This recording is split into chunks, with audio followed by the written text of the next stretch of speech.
and authority building, which is what I was doing through SEO, establish themselves locally as their authority. Throughout this series, we've talked about authority, why it matters, how it gets built, how content compounds and audiences grow, and how systems create consistency. But today, we're looking at what happens when all of those things come together, because authority sounds great in theory, but what does it actually look like in practice? What happens when someone consistently creates content, appears in podcasts, builds their own media, and shows up for years instead of for weeks? Today, we are bringing in a special guest who has done exactly that, and we're going to reverse engineer how authority helped create demand before the sale. Welcome back to Authority Matters. I'm Leann Lyon, and this is our series from the Legal Podcast Network, and now the Authority Podcast Network, where we break down how authority gets built online through founder-led media, personal branding, and strategic content. Over the last 3 episodes, we've talked about content frequency. We've borrowed versus owned audiences and building an authority operating system. Today, we're putting all of those ideas into the real world. I'm joined as always by Dennis D.M. Meador, founder of the Legal Podcast Network and the Authority Podcast Network, and better known around here as the BAM Man. Hola, ¿qué tal? And we're also joined by our special guest, Andy Rosenberg. Thank you both for being here. And now it's time to BAM. Let's get into it. Before we get into content and authority, Andy, tell everybody a little bit about your practice and what you do. Yeah. So, hi, Leann. Good to see you. And Dennis, great to be here. Thanks for having me as a guest. I live in Florida, in the South Florida region, Broward County. And my office is in the Coral Springs region, and I do wills, trust, estate planning, probate, and that's pretty much it. I do a little bit of personal injury only because I had to for a little bit because of what happened in my practice area, but that's it. No guardianships, no other areas, no real estate, no anything. It is wills, trust, estate planning, probate. And you've been doing this for more than a year or two? I unfortunately have been doing this for probably 30 plus years, actually, as my clients are starting to tell me when I meet with them, they say, Andy, what happens when you drop dead? And I'm like, oh, I guess I'm looking older. So I've been doing this for quite a while. So at what point did you start intentionally building your visibility online? It wasn't when you started. No, it wasn't. So that's an interesting question. You know, the online presence is kind of foreign to me. I'm older, so there might be younger attorneys out there in their 30s or whatever. I'm in my late 50s and been on my own for a long, long time. And I do a lot of online presence, but I don't quite know how it all works. How's that? Because what I do is I get the right people to help me. And then we make sure, and then I direct them what I'm trying to do, and then they make sure it happens for me. So I've been doing this for a long time, maybe not as long as I should have been. You know, if I was earlier in the game, I'd probably be a lot more successful, but I'm doing okay today. But it's been going on it's been going on for probably 6 years or so, 6-7 years, as far as just making sure we're online presence. But I've been really focused on it since I started with you guys a couple of years ago. Well, the beauty of online presence is it actually helps you build more authority. So what did client acquisition look like before you started focusing on authority? How about where the hell is the next client coming from? That's what it looked like before, okay? I mean, you know, listen, I'm Jewish, so I can say this, okay? I worry all the time. That's just my nature. And I also worry even today. But when I didn't really have an online presence or a set marketing plan and a concept, I would worry even more because I didn't know where the hell the next client was going to come from. And now now it's a different kind of worry Now I worry because how the hell do I pay all these employees that I have? Because I've grown enough that I got more and more people and more staff, and we got to figure out how to make sure I pay all the bills and make sure there's enough for the owner at the end. But at the beginning, it was not.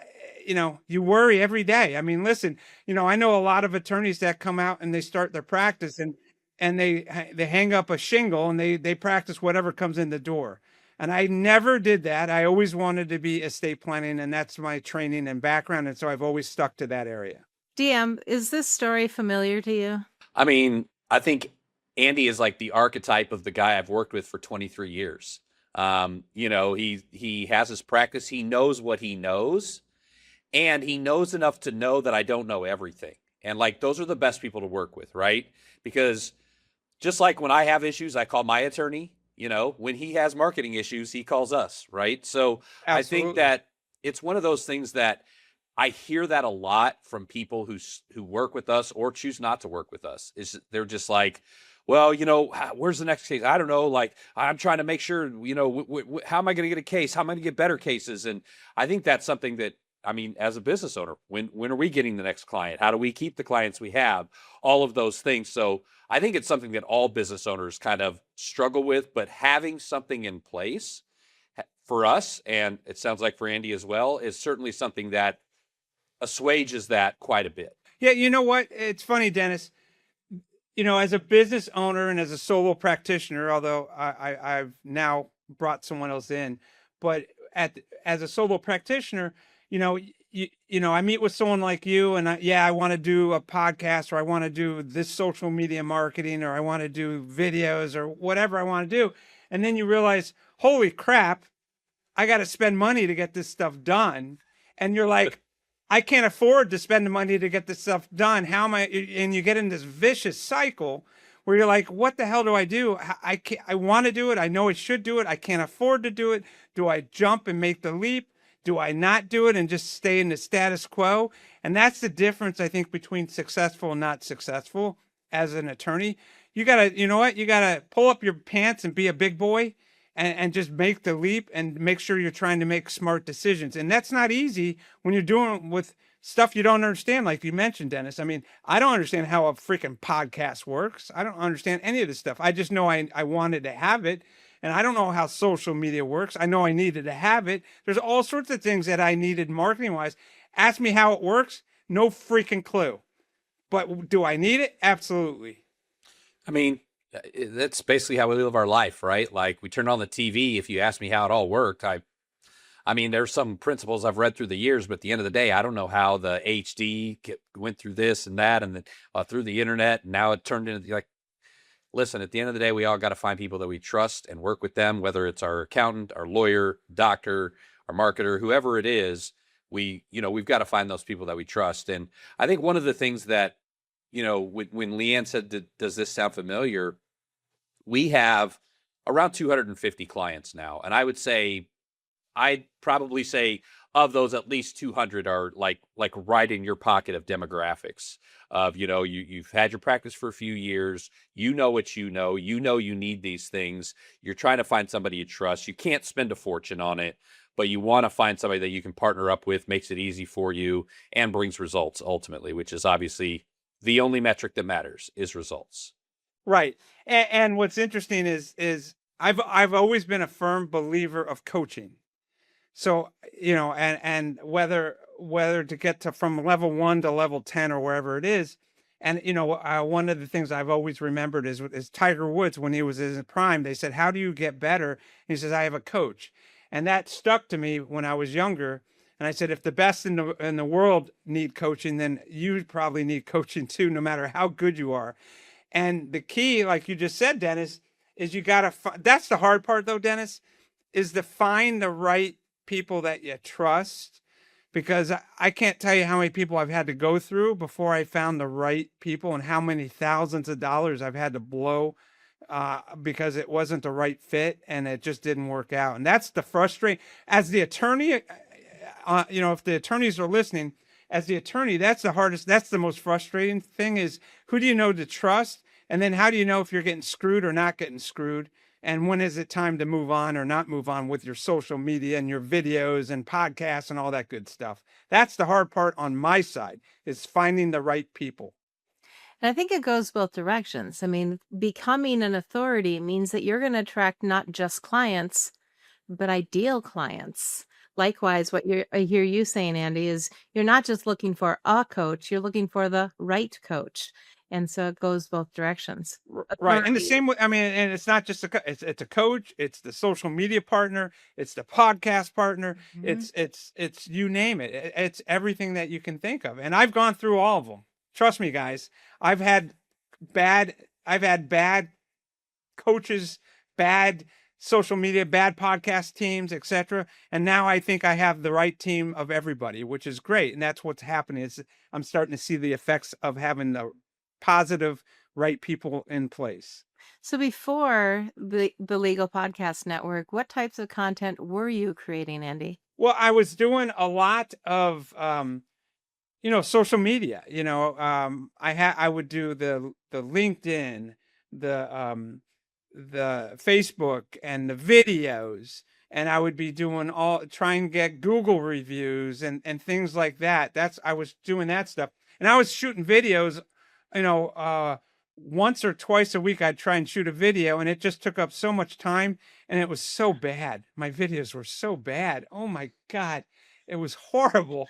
And I had the green screen behind me, and I had someone shooting a video, and I had to come up with a script, and it was just horrible. And that's what I was doing. I mean, I was doing stuff like that. I tried to do a podcast on my own, and that was a disaster. I mean, I couldn't even figure it. Just didn't. It never got off the ground. So there's so many things that I've done in the past, and it just didn't work until you find the right people. And it's pure luck, I think, a lot of times, finding the right people. That's why it's great what Dennis is doing, what you're doing, Leann, is spreading the word, because you guys are great. I mean, I love you guys. And I would tell you if you guys were I'd let you know. Trust me. I have a feeling that's the truth. Yeah. So you mentioned trying to start a podcast of your own, but was being on other people's podcasts also part of your strategy before this? No, it wasn't. I've never thought, listen, I don't consider myself an authority, although I guess I am. And I never thought about like cross-pollinating, I guess, with other podcast people or other things like that. Until recently, I'm getting asked more and more from different podcast people that say, "Hey, Andy, would you come on to be an expert for this podcast or that podcast?" And so it's kind of interesting that that's happening a little bit more and more. And I guess, and Dennis, you can explain more about that. But I guess by doing that, by being a guest podcaster in other people's podcasts, that opens up the network of other people to hear you, which could open up your podcast, and it could have a ripple effect on everything down the line. Well, yeah, there's a few things that happen. And you're in our pilot program, correct? Where we help get you on shows? Yes. And yes. And okay. I'm just starting to do that now as well. Besides other people asking me, I just did one with you, that you introduced me to, some gentleman that's in, I think, Afghanistan or something. But his main focus is on attorneys. And so he asked me a ton of questions on me as a practice. Yeah. Like, here's what I like about podcast guesting is, one, it allows you to take your message outside of your direct sphere of influence. And so, you go to a different audience. The other thing it does, though, is it allows you to start learning how to say some of the things that you really hold dear different ways. Because if you say the same thing every time on every podcast, you get bored listening to yourself. And, Yes. You're just like, let me give you my pitch. So I did this and I did that. But it's also a skill. Like last year I had a goal to do 100 podcast guest spots. Now, Wow. on December 31st, and Leann her podcast was one of those shows. On December 31st, I booked like 5 or 6 shows to hit that 100, and one of them canceled. And I was like, oh no, and then I thought about it, right? I thought about it. I thought, well, I think I'm going to stop at 99 because someone was like, well, you can come on for a second time on my show. You could, like, there's people helping me out, cheering me on, which was pretty cool. Like, I'd put it out on LinkedIn, and so I had people inboxing me during the day. All right, are you going to hit it? It was like they were going on this journey with me. And I stopped at 99 because I wanted the title, and I'll probably do like a mini series on this or something. If you're having pod problems, I feel bad for you, son. I did 99 podcasts, but a pitch ain't one. So that's great. But it is a learned skill. So I like to use this illustration. Like, whenever I was on my very first podcast that I was a guest. Now, I had a lot of background in public speaking. I taught in a church setting for 20 years, 4, 5, 6 times a week, literally thousands of times, from 30 people to 3, 4, 5,000 people. So I have a lot of, like, I can hold a room typically for 30 minutes to 90 minutes if needed. I get on a podcast and I'm like, this is a whole different skill set. She asked me a question like, so tell me about yourself. And I talked for 22 minutes straight. My background, I started at birth. I went through every, and then she's like, okay, well, we have time, I think, for one more question. And oh my goodness. So, podcasting, guest podcasting, you talked about coaching or even just getting in the reps, learning how to communicate what matters to us, how we help people. It's something that must be cultivated, not just in a face-to-face scenario, but in our own podcast, because that's more about us, on other podcasts. So there's all kinds of different ways, different scenarios that we have to learn to communicate our vision, our heart, our knowledge, our authority. And each one of them has like kind of a different sort of like nuance to it, if you will. Yeah, it's not, you know what? I like to speak. I do a ton of public speaking all over the place, workshops, etc. So I'm definitely a people person. I have no problem talking and winging things when I have to, as I think Leann knows because she's known me for a little bit. But podcasting is definitely different. There's no question about it. I mean, you got to be very succinct, short period of time. People have short attention spans, so you're not going to have more than a half-hour podcast situation. You got to make it count, make it interesting. Yep. And I know a lot of people, when they start podcasts, and I'm one of them, they expect immediate results. They're like, okay, I did it right away. Even when you're a podcast guest, DM, what are some of the expectations that you see people on the legal podcast experiencing actually? So what we've seen is, and I kind of like to use this sort of like, this is the archetype. Now, obviously, there are outliers in everything. And there are positive and negative outliers. But typically what we see is during the first, what we call cycle, which is we do 4-month contracts, 4-month cycles. Typically what happens is people start coming to you, friends, family, people that were peripherally connected to your practice. And they start saying, hey, I saw your podcast. I saw your videos on social media. Oh man, like, oh, cool. And so you get a little bump off of that. Like, cool. Like they see it. It's out there, right? That's where it says, I got to get my stuff out there. But it really isn't until somewhere around month 6, 7, or 8, towards the end of the second cycle, where you start to see where people start coming to you and saying like, I had no idea who you were. I found your podcast. I've listened to a couple of your episodes. I've been on your website. What is it going to take to work with you? Now, why is that? One is it takes time for the algorithms to believe you, because 90% of podcasts never make it past the 4th episode. So, why is that? Because people quit, because they expect immediate results. Number 1, or number 2, like you said, Andy, it was just way more work than I ever thought it would be, So, yeah. So 90% quit right away. But at that month 6, 7, and 8, people start coming in. And, they're coming in and saying things like, hey, I've been following you. I've been listening to you. Now, for some, it's a little longer. For some, it's I've had people say in the program, my podcast came out and 3 days later, I got 2 clients off of it. Now I'm careful with those guys, because if I put that like on the banner of the front page of my website, that's unrealistic. So we try to tell people, listen, you have to, and it depends on frequency. How often does your show go out, Andy? Is it every week, every month, or every 2 weeks? Every 2 weeks, I believe. Okay. And that's our recommended cadence, at least. If you have time to do 4 times a month, 2 hours instead of 1, obviously that can speed things up. But, people will expect that, and here's the thing, like, we get so enamored when we live inside our own echo chamber of awesomeness. Because, you're the business owner and everybody that comes in the door, you're the lawyer and everybody that you interact with. But when you put your stuff on the internet, you're just another person. And it's no longer just the titles, it's really the entertainment value and especially the, education and, if you bring like some sort of comfort to them, give them clarity, all of that, the value that you actually bring on the internet. People don't care about your name unless you already were like world famous. But Right. being local famous gets you a few hundred fans on the internet. Like being a local celebrity does nothing for you on the internet for the most part. And so it takes time to show people and to show the algorithms themselves that you mean business, that you're here to stay, that you're a reliable source of information. And that's what the algorithms, either the LLMs like ChatGPT and Claude and all of that, or the SEO, which is Google and now flowing up into Gemini, that's what they're looking for, is consistent, continual, relevant content.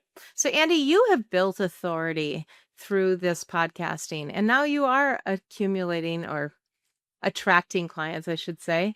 How have you noticed this change your business? Have you noticed conversations becoming easier or maybe less price sensitivity, more trust? What have you noticed specifically? You know what? I have a team in my, my office. We have a team, and I have Alejandro in my office is like the key guy that keeps track of everything. Like statistically, he knows everything about the office. And so every month I go over things with him, and I'm starting to notice over this year, I would say this year, especially the last 5 months or so, we're starting to notice that business is coming from everywhere. It's literally coming from Google reviews. It's coming from referrals. It's coming from my private workshops. It's coming from public workshops. And I think it's also coming from the podcast. But I will tell you, and I never went in with the idea, when I did this podcast, I never went in with the idea that I'm going to get tons of clients out of this.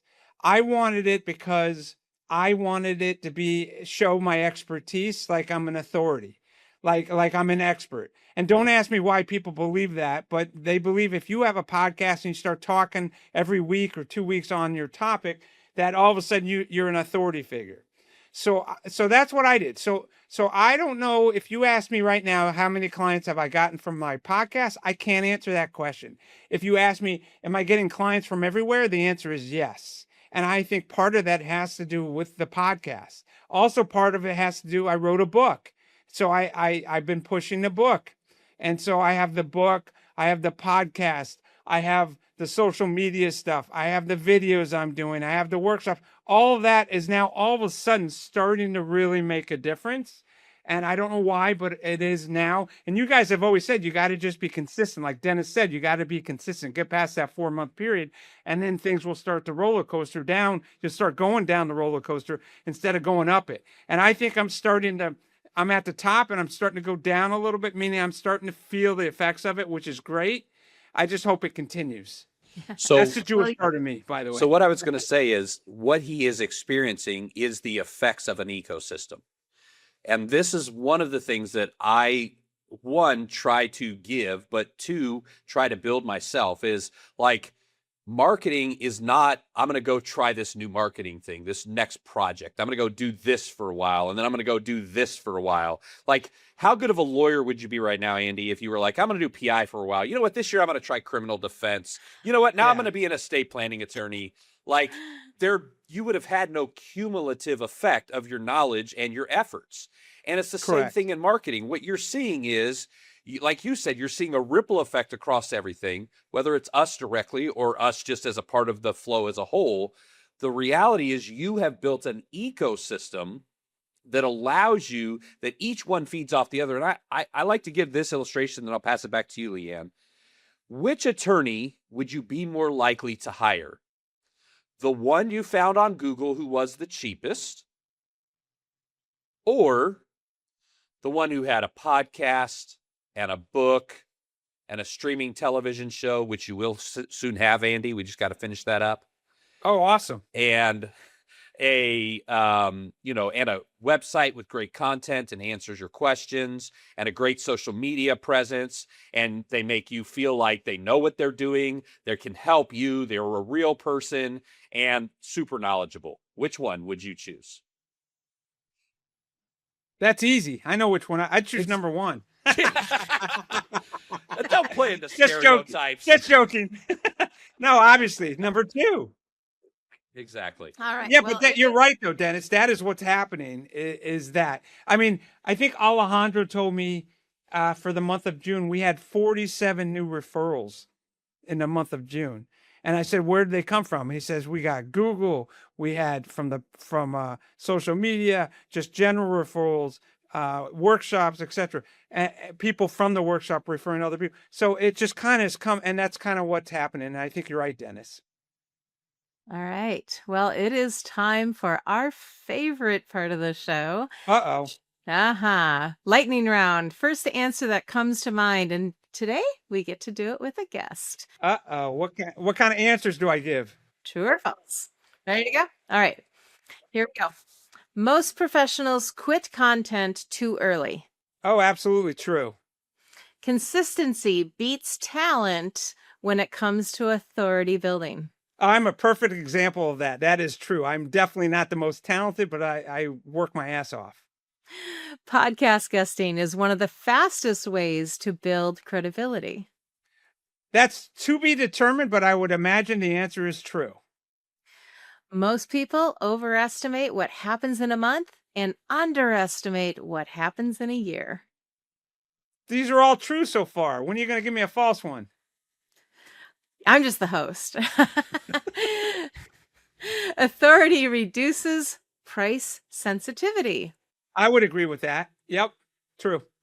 And people often feel like they know you before they ever meet you. Yeah, that's been my case for my whole life, though. Everyone looks at me and say, you look familiar. So I think it might be part of my face, not necessarily from social media. Okay, last one. Demand is easier to create when trust already exists. 100% true. There 100% we true. I'll give a True. quick story. Let me give you a quick story before we go. So price, you had a question on price. So I had someone that came into me and they met with me, and it was from a workshop, and they heard me on social media, and they came and sat with the workshop, and I quoted them a price of what I needed to do. And they said, well, you met with another attorney and he was a lot cheaper than you. And I said, go with them. I said, I don't want your business. Go away. And they looked at me and said, why would you do that? I said, because do you want someone good or do you want someone cheap? Your call. And they signed up. And you want to know why they signed up? And the attorneys listening out there, the difference between that cheaper attorney and someone like me is you got to have the confidence to believe in yourself. Don't base anything on price. If your price is more expensive, it's because you're worth it, guys and girls. Well said. And thank you both for joining us. If there's one thing to take away from today's conversation, it's this. Authority isn't built in a single post. It isn't built in a single podcast appearance. And it isn't built through a single viral moment. In fact, very few of us have those. It's built through consistent action over time, showing up, sharing expertise, building relationships, sharing stories like Andy has done today, creating assets, and allowing trust to compound. Throughout this series, we've talked about what authority looks like in practice, how often to create content, where to distribute it, how to build an authority ecosystem. And now you've heard what it looks like when somebody actually commits to the process, because authority isn't magic. It's not luck. It's not a gimmick. It's a system. And when you consistently invest in that system, demand often shows up before the sale ever happens. If you got value from today's episode, make sure you're subscribed. And if you want deeper breakdowns, templates, and a monthly report on topics like this, join our email list. We've got more than 45,000 attorneys learning how to build authority online and reading our daily emails. And if you want to help build your podcast, your content ecosystem, and your authority system, you can apply to work with us. The links are in the description. And if you really want to have even more fun, check out our animated show building authority through media, where DM fights marketing villains such as Bam Man. For DM Matter and our special guest, Andy, I am Leann Lyon. And until next time, authority matters.